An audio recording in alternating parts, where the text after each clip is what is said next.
Muito bom dia, alunos do terceiro ano. Hoje vamos fazer alguma coisa diferente aqui, certo? Hoje, então, professor Sérgio Rocha, lembrando de me apresentar. Então, nós vamos fazer uma coisa diferente. Olha aqui, nós vamos mostrar aquela primeira prova do dia 13 do 3, certo? 2020. Nós já fizemos a prova, eu já corrigi, coloquei todas as notas lá, certo? E vou colocar aqui também o timer para não passar do tempo, mas então nós vamos fazer o seguinte, nós vamos corrigir essa prova aqui, certo? Nós vamos corrigir a prova e vou passando para vocês aí os porquês, né? Por que que está certo, por que que está errado, analisando cada uma das questões como se nós estivéssemos na sala de aula, certo? Coisa que em breve estaremos em sala de aula, se Deus quiser. Então, nós temos aqui, né, o início da nossa prova, né, dia 13, terceiro ano, né, primeiro bimestre e tudo. Agora nós temos aqui a primeira questão. Primeira questão aqui, ela vem falando das projeções cartográficas e dos dois mapas, ou pelo menos os dois modelos de mapas que são mais comuns, tá certo? Então, nós temos um mapa de Mercator e um mapa de Peters, né? Então, se nós observarmos bem, né, são mapas que parecem, né, muito diferentes, mas todos os dois estão retratando aqui o nosso querido planeta Terra, né, e mostra que os mapas eles apresentam diferenças, né, eles apresentam diferenças, mas acontece que eles estão retratando o mesmo lugar. Então, a gente vai sempre ver que os mapas têm distorções, tá certo? Então, aqui, a análise dos mapas acima ilustra o interesse de dois cartógrafos que representam o mundo em contextos e ideologias diferentes, sendo que a projeção de isso aí para a gente ver qual das alternativas completaria, né, normalmente essa frase. Né? Então, a projeção de letra A, Mercator valoriza os países do segundo mundo, socialistas. Não. Então, essa projeção aqui do Mercator não valoriza países socialistas, mesmo porque quando o Mercator fez esse mapa aqui, certo? Né, não existiam países socialistas nem nada, não existia nem essa ideia ainda, tá? Então, eles não estavam ainda desenvolvendo essa ideia de países socialistas, né? Então, não teria como ele homenagear ou dar alguma ênfase a países socialistas. Depois, Mercator valoriza os países localizados na zona tropical. Na verdade, as duas projeções são cilíndricas, né? Elas mostram, né, as áreas tropicais aqui com menos distorção. Mas acontece que o Mercator não fez isso para valorizar países da zona tropical, tá certo? Né, quando ele fez o mapa, né, eu expliquei para vocês aí, fez esse mapa aqui com as formas dos continentes corretas e o tamanho diferente, porque ele queria muito mais valorizar a Europa, né? Então, eurocentrismo, e ele queria também fazer com que o formato correto dos continentes fosse mais fácil para o pessoal navegar, né? Ajudar nas grandes navegações. Então, isso aí não é correto. Depois, a letra C, Peters valoriza os países ricos. Né? Então, quando o Peters faz esse mapa aqui, se a gente observar bem, né, vai fazer com que pareça os mapas aqui, né, os continentes do tamanho correto, né, ficam bastante grandes assim, né, e isso vai fazer com que os países mais pobres que mostrem aqui, no caso aqui, o seu tamanho, e diminui o tamanho da Europa, tá? Então, letra C, Peters valoriza os países ricos, é uma alternativa incorreta, não valoriza os países ricos, não os deixa maior nem nada. Depois, letra D. Letra D, nós temos aqui, Peters valoriza os países socialistas. Também, né, como já falei, né, nós não temos aqui a valorização de países socialistas, ele coloca todos os continentes do tamanho certo e o formato fica errado. Na verdade, quando ele coloca os continentes do tamanho certo, nós temos aqui a alternativa E, Peters valoriza os países subdesenvolvidos. Então, ele mostra que, né, os países subdesenvolvidos aqui, grande parte do continente africano, aqui a América do Sul, aqui, são países grandes, né, e são subdesenvolvidos. Então, ele valoriza isso aí, mostrando que a Europa não é tão grande assim e não deveria, teoricamente, dominar o mundo inteiro como era, né, como era aí século XIX e tal, né, mais tarde parte do século XX, a Europa não poderia ter essa importância toda se fosse considerar o tamanho dos países, né? Então, a Europa pequenininha, mandando em muitas áreas aqui da África, né? Depois, no século XX, ainda vem a descolonização e tal. Descolonização da África é outro assunto. Mas, então, a número um, então, Peters, né? Valoriza os países subdesenvolvidos, né? Eles ficam em destaque porque são países bastante grandes. Depois, nós temos aí a questão número 2. Suponho que sejam 9 horas em Belo Horizonte e que, estando aqui, precisa planejar uma ligação interurbana para uma pessoa no Rio Branco, no Acre, que poderá ser encontrado nessa cidade às 11 horas, horário local do Acre, no caso, né? Nesse contexto, nós temos o quê? Bom, a primeira coisa que você tem que pensar é o seguinte: essa pessoa vai estar lá no Acre, né, ele vai estar lá à disposição, né, para atender o telefone às 11 horas. Então você tem que pensar o seguinte: o Acre ele tem 2 horas a menos do que o pessoal aqui de Belo Horizonte, que é o horário de Brasília. Se o Acre tem 2 horas a menos, quando lá no Acre forem 11 horas, né, e a pessoa vai atender o telefone, né, em Brasília terão que ser 13 horas. Aqui, ó, olha aqui a letra D, ligar às 13 horas, horário de Belo Horizonte, né, ou horário de Brasília, que é a mesma coisa, nós estamos na mesma faixa. Né? Então, se a pessoa está em Belo Horizonte, 13 horas ela ligando para alguém que esteja no Acre, lá no Acre a pessoa vai receber essa ligação às 11 horas, que tem aqui no enunciado. Tá? Então, a diferença de 2 horas aí, nesse caso aí, né, o autor não cita de forma alguma aí questão de horário de verão, esse tipo de coisa, então não precisa ser considerado. Tá? Então, alternativa D, aqui, ó, ligar às 13 horas no horário de Belo Horizonte, né, que aí serão 11 horas no horário do Acre. Depois, nós temos aqui a questão número 3. Questão número 3. Entre as promessas contidas na ideologia do processo de globalização da economia estava a dispersão da produção do conhecimento na esfera global, expectativa que não vem se concretizando, ou seja, na esfera global nós não estamos tendo, né, uma dispersão desse conhecimento de forma geral, nós ainda temos países com problemas tecnológicos bastante graves. Nesse cenário, os tecnopolos apresentam como um centro de pesquisa e desenvolvimento de alta tecnologia que conta com uma mão de obra altamente qualificada. Os impactos desse processo de inserção dos países na economia global deram-se de forma hierarquizada e assimétrica. Assimétrica, ou seja, não foi de maneira uniforme, houve uma assimetria, alguns países mais, outros países menos. Mesmo no grupo em que se engendrou a reestruturação produtiva, houve difusão desigual, mudança de paradigma tecnológico e organizacional. O peso da assimetria projetou-se mais fortemente nos países mais desenvolvidos do que aqueles subdesenvolvidos, evidentemente que seria acontecer, né? Infelizmente, mas é uma verdade. Diante das transformações ocorridas, é reconhecido que, letra A inovação tecnológica tem alcançado a cidade e o campo, incorporando a agricultura, a indústria e os serviços com maior destaque nos países desenvolvidos. Então, essa alternativa aí é uma alternativa correta, porque quando fala que tem alcançado a cidade e o campo, né? Então, isso tem alcançado nos países desenvolvidos. Né? Então, nós temos países onde tem alta tecnologia na cidade e alta tecnologia no campo. E aqui está falando que isso aí está acontecendo em países desenvolvidos, então essa alternativa é correta. Depois, letra B, os fluxos de informações de capitais, mercadorias e pessoas têm desacelerado, obedecendo ao novo modelo fundamentado em capacidade tecnológica. Na verdade, não tem desacelerado. Né? Agora, com essa problemática de coronavírus e tal, né, está diminuindo a velocidade, mas esse fluxo de mercadorias e capitais aí ainda é bastante forte e a história do tem desacelerado, né, então isso aí é um exagero. Tem desacelerado, você tem uma impressão de continuidade, cada vez vendendo menos, cada vez com o mercado menos atrativo, mas isso aí então está errado, o mercado é bem atrativo, cada vez vende-se mais.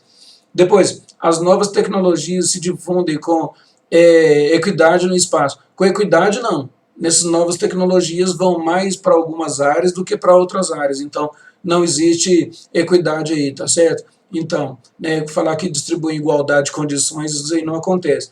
Depois, os tecnopolos, em termos de globalização, ocupam os antigos centros de industrialização concentrados em alguns países emergentes. Não.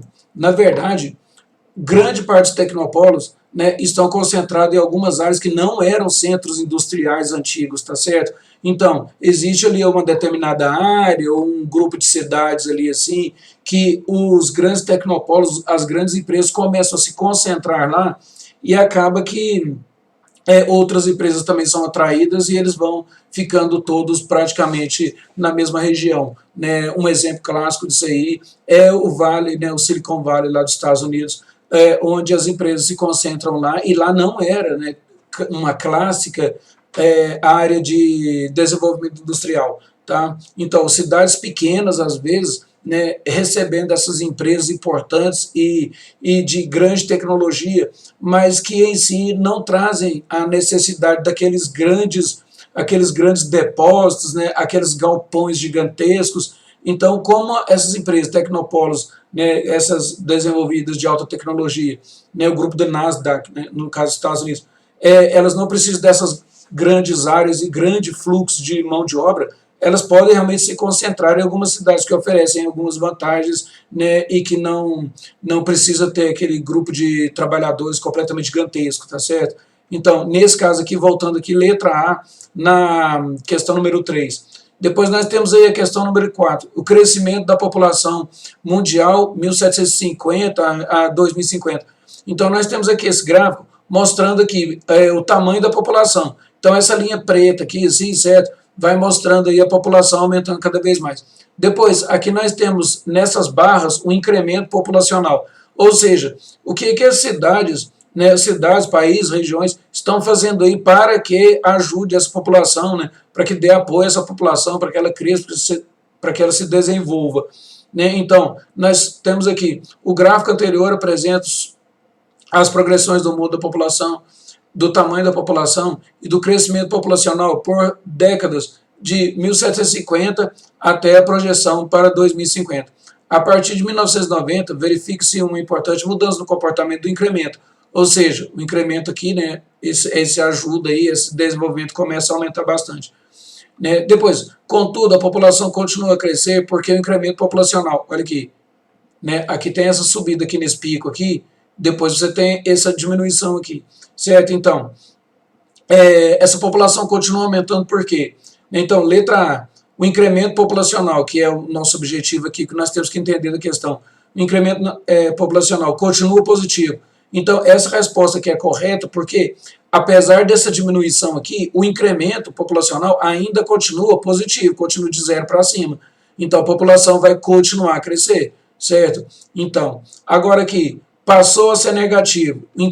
O incremento populacional não passou a ser negativo.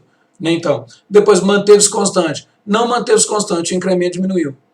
Né? Então, também não manteve-se constante. Depois, letra D, quando fala que está em queda, certo, esse incremento aqui, nós temos, até essa data aqui, não estava em queda. Tá? E quando se fala nessa diminuição aqui, a gente vai dizer que a letra A ele continua ainda positivo, certo? Então, nesse caso aqui, a resposta é letra A, continua positivo, continua se desenvolvendo. Né? Então, se esse incremento continua acontecendo, a população, né, essa ajuda aqui, esse desenvolvimento, a população tem uma tendência a continuar crescendo, certo? Depois, questão número 5. Antes do século XX, nenhum ser humano tinha vivido o suficiente para testemunhar uma duplicação da população mundial, mas hoje há pessoas que viram até triplicar. Né, até chegar nesse ponto. Em algum momento no ano de 2021, segundo a divisão de população das Nações Unidas, seremos 8 bilhões de pessoas. Né, em algum momento, 2021, né, só que infelizmente, eu acho que isso vai acontecer antes. Tá certo? Então, assinale a alternativa que completa o texto anterior. Então, letra A, o crescimento da população deverá se refletir no processo de urbanização que poderá atingir 3/4 da população mundial, né, em 2015. Na verdade, 3/4 da população mundial ainda é um certo exagero, tá certo? Porque nós temos muitos países aí que tem uma quantidade grande de pessoas ainda morando no campo. Né? Nós temos dois gigantes aí, que é Índia e China, como grande parte da população, né, desses países aí ainda morando no campo. Depois, letra B, as maiores contribuições para o crescimento demográfico vêm dos países que estão em fase inicial da transição demográfica. Isso é verdade, né? Contribuição para esse crescimento. Então, são países pobres ainda no início da transição demográfica, aquela ideia de fazer a população durar mais tempo, primeira fase, durar mais tempo, mas ainda não se preocupando com o total de nascimentos. Então, a população passa a durar mais tempo e ainda, né, além de durar mais tempo, nós temos aquele mundo de nascimentos, então a criançada vem aparecendo e aí o país cresce rapidamente, tá certo? Então, as maiores contribuições para o crescimento demográfico são desses países aí. Letra B está correta. Depois, letra C. Os principais responsáveis pelo crescimento populacional são os países que conseguiram reduzir as taxas de analfabetismo. Não é não. País que conseguiu reduzir taxa de analfabetismo, que melhorou a vida da população e tal, aí aquele planejamento familiar vem de maneira automática, então a população começa a diminuir a quantidade de filhos, entendeu? Então, se reduziu as taxas de analfabetismo, é porque o país está fazendo alguma coisa, né, para melhorar as condições de vida da população e tal. Então, vem aquela teoria reformista que aconteceu no Brasil, as pessoas melhoram de vida e acabam por ter um planejamento familiar, né, mais controlado, com mais eficiência, e aí não tem tantos filhos assim. Então, o aumento da população não vem daí, não. Depois, o crescimento demográfico anunciado permitirá a distribuição mais homogênea da população no espaço terrestre. Também não. Por quê? Porque nós nunca tivemos essa distribuição homogênea da população no espaço terrestre, né, e nem teremos. Por quê? Porque uma parte da população fica com as melhores áreas, certo? Não vai permitir que todo mundo, né, tenha igualdade de condições sobre as terras do planeta todo, certo? Então, uma divisão igualitária das terras do planeta por toda a população, isso não vai acontecer. Né? Então, sempre tem países mais ricos, né, se aposam de melhores áreas e tal, né? As pessoas defendem a sua terra, defendem a sua cultura, entendeu? Então, uma divisão igualitária de terras no mundo inteiro, né, nos parece que uma coisa impossível. Depois, letra E. O aumento da população esperado desmistifica a crença de que os países desenvolvidos apresentam baixas taxas de fertilidade. Né? Então, quando fala de desmistifica, é como se essa baixa taxa de natalidade nos países ricos fosse um mito. Isso não acontece. Mas, na verdade, acontece. Né? Não é um mito, eles têm baixas taxas de fertilidade. Né? Então, a natalidade lá é menor, né? E vai passando o tempo, essa natalidade ainda continua problemática, ainda continua diminuindo, tá certo? Alguns países estão com suas populações em declínio. Depois nós temos aqui a taxa de crescimento populacional atual da Rússia é negativa. A população do país diminui em 286 mil pessoas no primeiro quadrimestre deste ano. O número de mortes no país é, em média, 70% superior ao de nascimentos. Quer dizer, 70% de mortes a mais, né, no caso, 70% de mortes a mais, nós temos, então, uma diminuição bastante grave do país, né, de população. Então, a diminuição vem ocorrendo desde o desmantelamento da União Soviética em 1991. Essa situação é em decorrência de quê? Então, o que seria isso?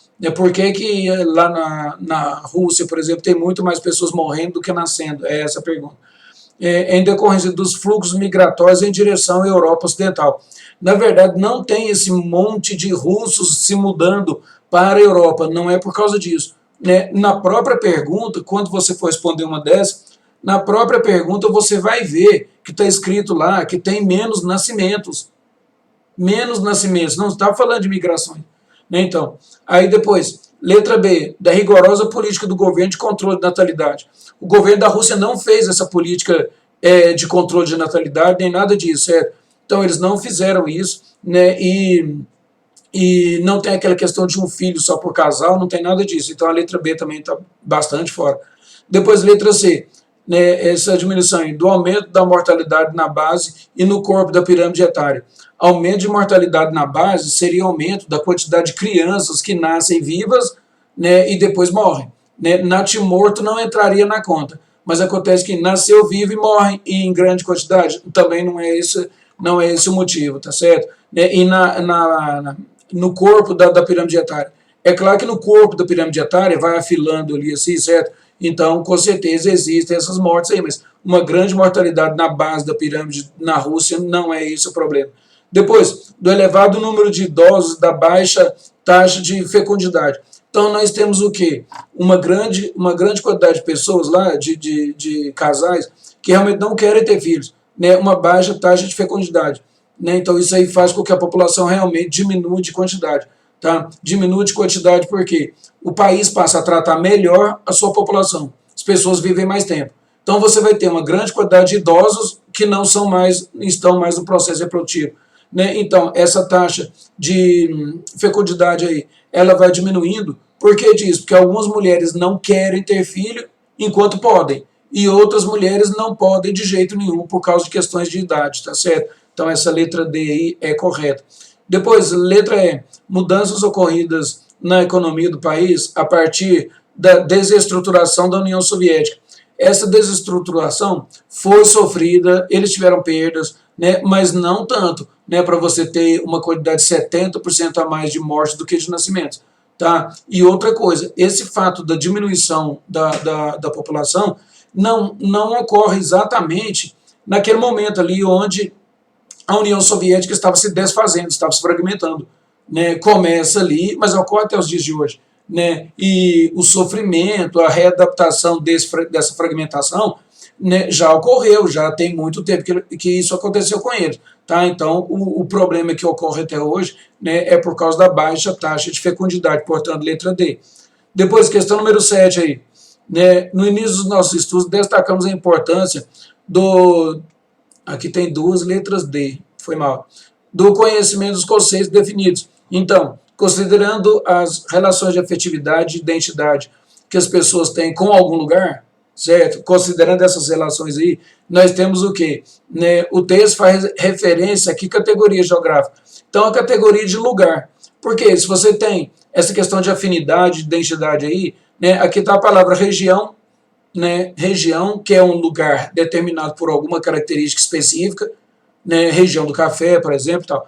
Depois, território, né? Estamos falando de áreas específicas, né? De limites, áreas demarcadas, né? Um espaço determinado, onde tem começo e tem fim, né? Então, mas aqui fala em afetividade, de identidade, certo? Então, nesse caso aqui, nós estamos falando de lugar. Depois aqui também fala de espaço e fala de templo, né? Quando eu falei de templo aqui assim, ó, é porque a questão só tinha até a letra D aqui, né? Aí eu resolvi colocar mais uma alternativa aqui, certo? Nessa questão de templo aqui assim, certo? Então, no caso aí, não tem a ver com essa questão de afetividade e identidade. Eu coloquei a palavra templo justamente porque alguém poderia pensar nessa questão de afetividade e identidade com templo, mas acontece que é lugar. Né? Lugar tem uma relação de afetividade e identidade que não necessariamente seja, né, um templo, mas pode ser um outro local que te traz algum tipo de sentimento. Então, nesse caso aqui, a alternativa certa é lugar.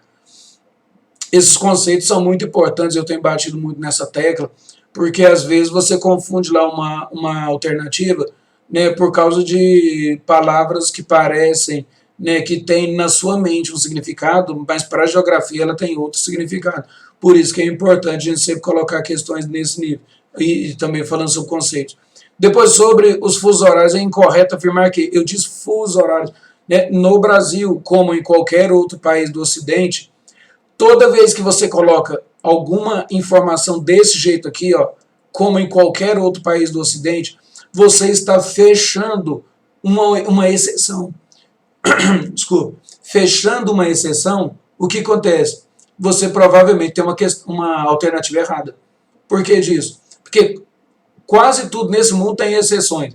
Então, no Brasil, como em qualquer outro país do Ocidente, a hora da capital é atrasada em 3 horas, meridiano de Greenwich. Então, é para marcar qual que é incorreto? Então, é essa aqui. Letra A é incorreta. Porque no Brasil você tem menos 3 horas. Mas se a gente for no Chile, que é uma delineação mais a oeste, né, você vai ter horas a menos, a menos, a menos. Se você for mudando, né, cada vez mais para oeste, vou ter horas a menos. Em relação ao meridiano de Greenwich, se você for mudando, né, sempre para o lado leste, ou no caso, quando você olha para o mapa, para o seu lado direito, né, professor não gosta de falar lado direito, quando você vai no seu mapa para o lado direito, seu aí no caso, né, lado leste, as horas vão aumentando, entendeu? Então, fala assim, no Brasil, como em qualquer outro país do Ocidente, não.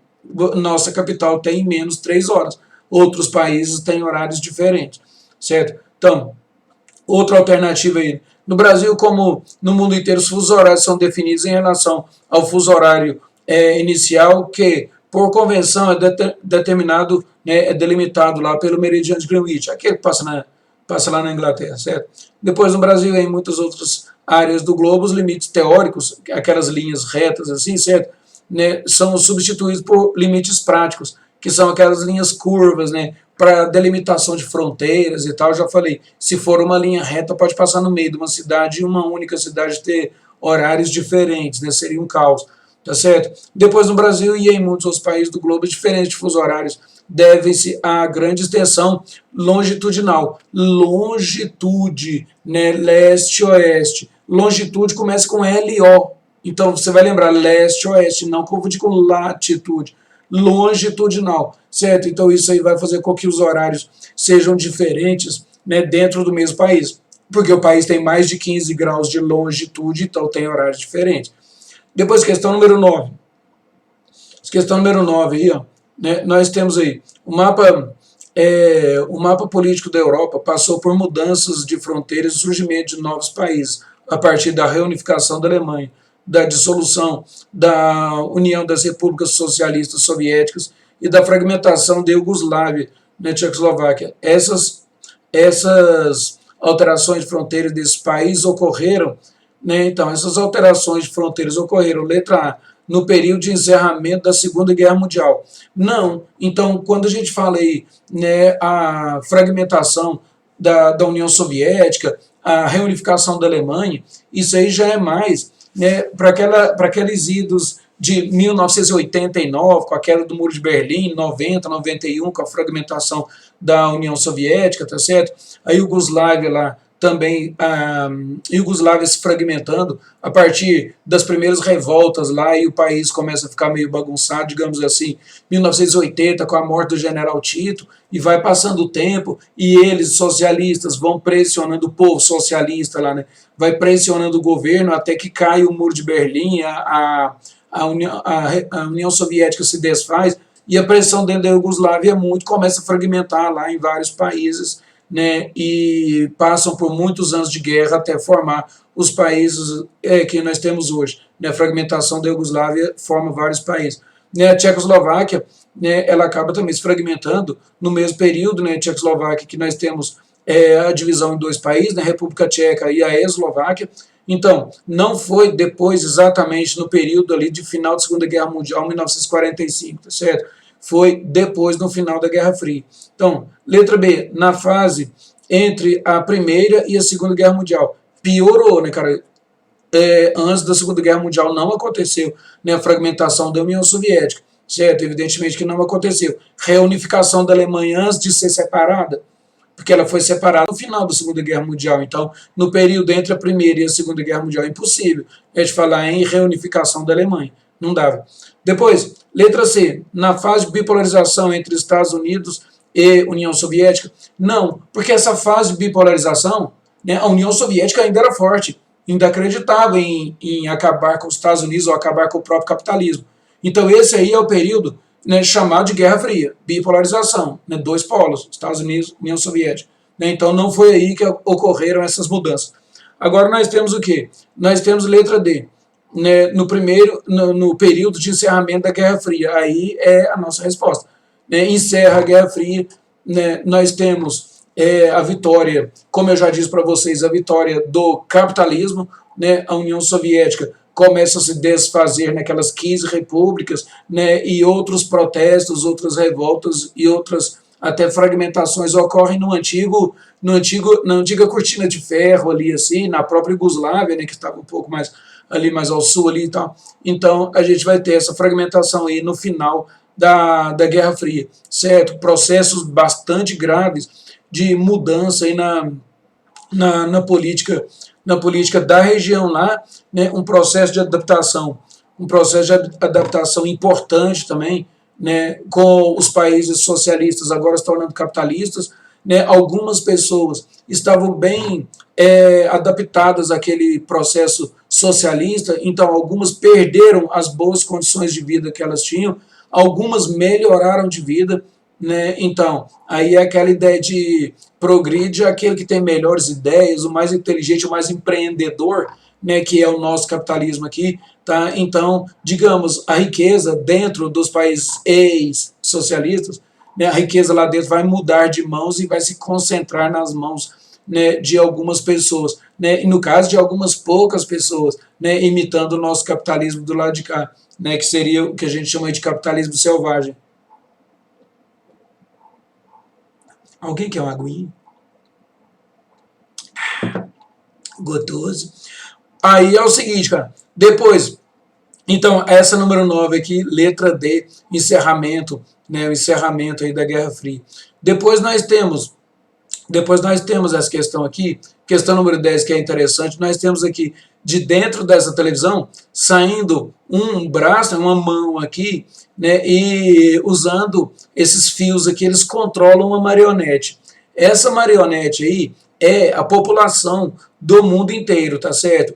E uma coisa que é importante, e alguns alunos erraram porque não observaram isso aqui, essa pessoa que está com essas sacolas na mão aqui, então, isso quer dizer que ele é o quê? Ele é um consumidor. Ele está aqui, né, como consumidor, né, dentro dessa charge aqui. Tá? Então, você tem esse braço saindo de dentro da televisão, né, e controlando a marionete, que na verdade é um consumidor. Depois coloca assim, a globalização, através da mídia, influencia a vida dos cidadãos. Tá? Depois, explique que fenômeno social está sugerido nessa charge. Esse fenômeno aqui é o controle da população, né? É o controle do gosto da população, é o controle do consumismo, é o que? É a força da mídia obrigando as pessoas, né, a mudar o seu estilo de consumo.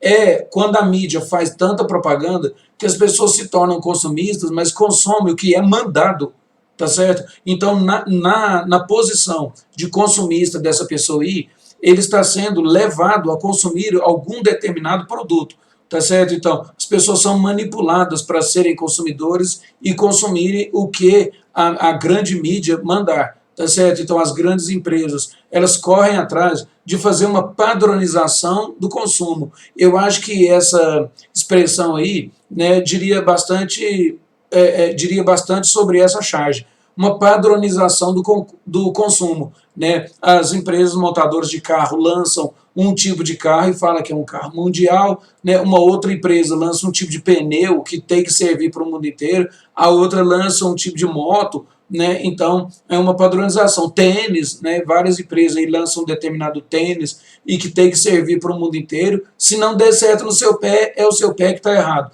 Tá? Então, uma padronização do consumo, né? No caso aí, a televisão representando todos os tipos de mídia e o controle sobre o marionete, que na verdade, né, esse marionete aí é grande parte da população, tá certo? Então isso aí é uma questão que se discute bastante, né, em vários lugares do mundo. O pessoal trabalha essa questão aí das pessoas às vezes não serem levadas a isso e tal, mas acontece que a força da mídia é muito grande para o bem, né, para uma coisa que é positiva para a sociedade e às vezes para alguma coisa que é negativa para a sociedade.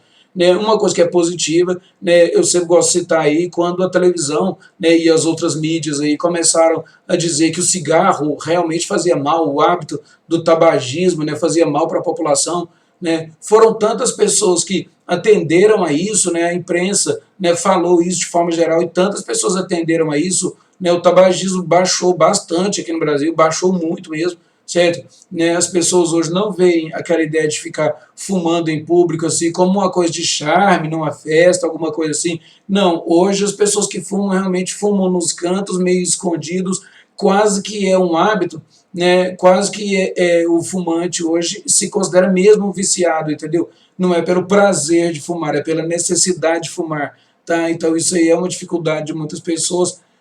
Tomara que elas parem de fumar, tá certo? É uma boa ideia, né? Vamos obedecer nesse ponto a televisão, nesse ponto positivo.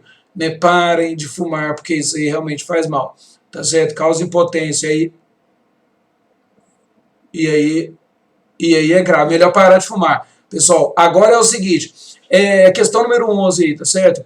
Quando em uma cidade europeia, né, uma longitude de 30 graus leste, então presta atenção, 30 graus leste, o que é que nós temos? 30 graus leste, nós temos do meridiano de Greenwich para o seu lado direito, né, no caso, onde as horas são maiores, né, 30 graus, quer dizer que são 2 horas.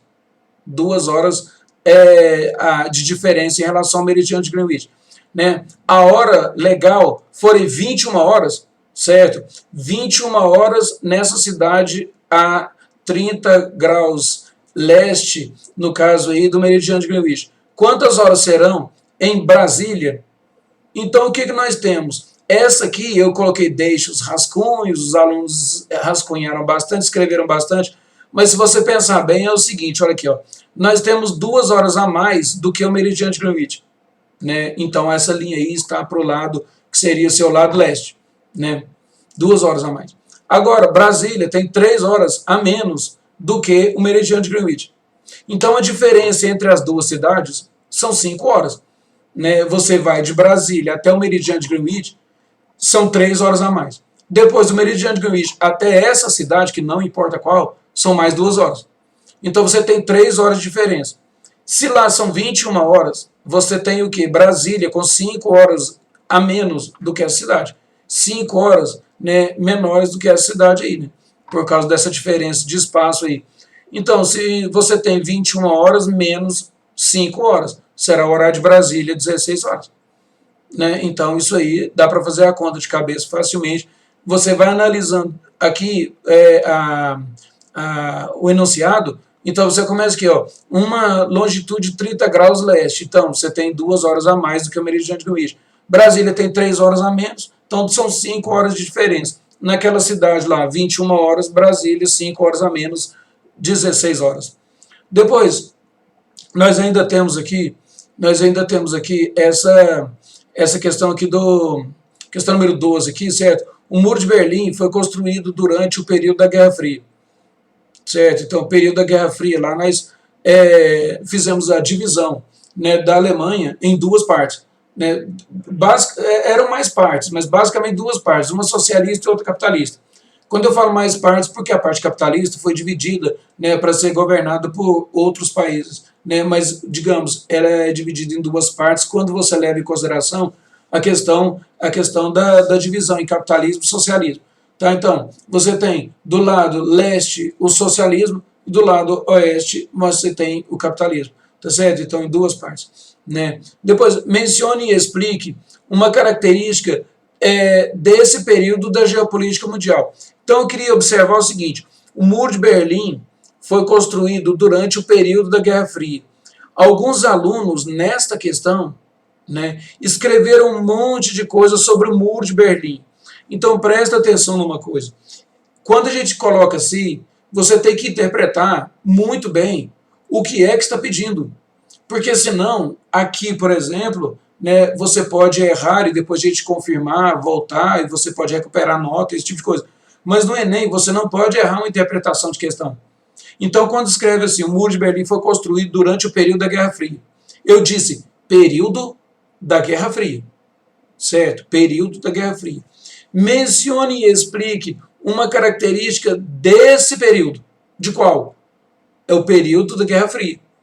E muitos alunos escreveram, né, detalhes, grossura, tamanho, não sei mais o que, aqui do Muro de Berlim. Então, isso aí é um erro de interpretação de texto. Né? Então, mencione e explique uma característica desse período da geopolítica mundial. Então, é para você mencionar uma característica da Guerra Fria. Né? Período da Guerra Fria. Tem, na primeira frase do enunciado, período da Guerra Fria. E lá na frente, desse período, que foi citado antes, que é a Guerra Fria. Né? Então, aí, nesse ponto aí, né, alguns alunos realmente não conseguiram responder direito, a resposta saiu bem estranha, certo? De qualquer maneira, o aluno sabe sobre o Muro de Berlim, isso é um ponto positivo. Ele sabe, escreveu bem sobre ele. Mas acontece que foi um problema de interpretação de texto. No Enem, os alunos vão realmente marcar um X numa alternativa, né? Então não dá para aproveitar um pouco da questão, alguma coisa nesse sentido, certo? Então nessa questão aí eu peço, né, a gente vai falar sobre ela, mas eu peço um momento de pedir mais atenção quando os alunos vão responder uma questão dessa, certo? Vão responder uma questão dessa. Então, atenção por causa disso. Interpretação de texto, né? Então, mencione e explique uma das características desse período da geopolítica mundial. Você poderia ter mencionado, por exemplo, a corrida armamentista, né, que eles chamam lá de equilíbrio do terror, né, os Estados Unidos fazendo um monte de bombas atômicas e a União Soviética também. Então a gente brinca que é um com medo do outro, o outro com medo do um, né? E isso aí, eles fizeram esse monte de bombas também por causa do conhecimento histórico. O estudo de história para eles foi fundamental para eles fazerem esse tanto de bombas. Sabe por quê? Vou explicar. Quando Hitler começou a produzir aquele mundo de armas, né, melhorar cada vez mais o seu exército, o que acontece? Os outros países ao redor não começaram a reagir também, fazer suas armas para talvez se defender contra o Hitler. Então, né, o terceiro Reich lá do Hitler foi simplesmente se enchendo de armas e armas e armas. Então, ele poderia, a partir dali, né, conquistar aqueles países todos ao redor, né, aquelas ideias do Hitler, talvez, de conquistar a Europa toda, conquistar o mundo inteiro, esse tipo de coisa. Não tinha outro país para fazer frente contra eles, né? E estudando, então, essa evolução do armamento do Hitler, né, os Estados Unidos não queriam que a União Soviética tivesse tantas armas assim e pudesse conquistar a Europa toda, talvez, quem sabe, o mundo. Então, os Estados Unidos se enchiam de armas e a União Soviética também se enchia de armas. Por quê? Porque os Estados Unidos podem, talvez, querer espalhar o capitalismo pelo mundo inteiro, até tomar a União Soviética aqui do nosso governo, né? Então, a ideia era fazer o quê? A ideia era simplesmente aumentar as armas para que não houvesse guerra. 5 segundos para você digerir isso, aumentar as armas para que não houvesse guerra. Mas foi o que aconteceu, né? Então, esse equilíbrio aí fez com que um país não atacasse o outro, porque, né, seria destruição mútua dos dois ali, no caso, seria uma destruição de ambos os países, então não seria uma coisa boa, uma coisa aceitável. Tá? Então, se eles tivessem, né, deixado o outro país, seja a União Soviética, seja os Estados Unidos, se encherem de armas, né, provavelmente esse país teria entrado com a força bruta e conquistado outras áreas e imposto o seu pensamento, a sua filosofia, ou o capitalismo ou o socialismo. Então, esse equilíbrio do terror aí foi ruim, foi um terror, mas naquele momento ali foi necessário, né? E você poderia também, uma outra característica do período, né, você poderia citar a corrida espacial, né, que no momento, né, parecia só uma questão de falar assim, ó, nós somos mais desenvolvidos do que o outro grupo lá, do que a União Soviética, nós somos mais desenvolvidos que os Estados Unidos, nós conquistamos o espaço e tal, né, na corrida espacial, mas a gente pode pensar num segundo momento também, seria que a gente pode lá do alto colocar satélites, né, para fotografar outro país, né, e que realmente aconteceu, né, satélites para fotografar, e quem sabe até colocar estacionário lá em cima, alguns mísseis, né, que a gente pudesse jogar no outro país lá sem que ele pudesse se defender.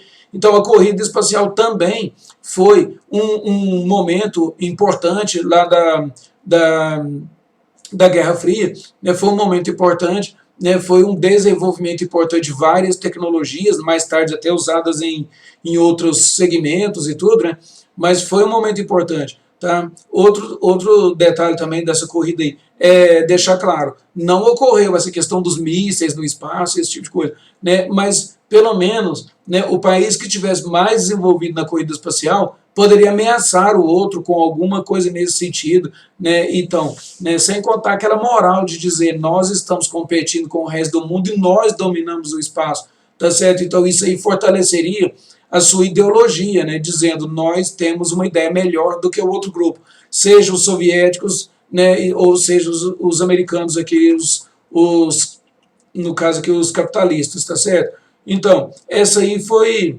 a correção da nossa prova, né, gastou o horário todo, né, não tem problema algum se você entendeu a matéria, é o que importa. Errou alguma coisa nas provas? Isso aí é uma coisa que tem condição. da gente corrigir, tem condição da gente melhorar, da gente voltar a ter notas, esse tipo de coisa. O mais importante de tudo, eu quero que você tenha aprendido alguma coisa, certo? Se você aprendeu alguma coisa com a prova, com a correção da prova, é isso que vai me deixar satisfeito, né? Então, eu espero que todos tenham um bom dia e até a próxima.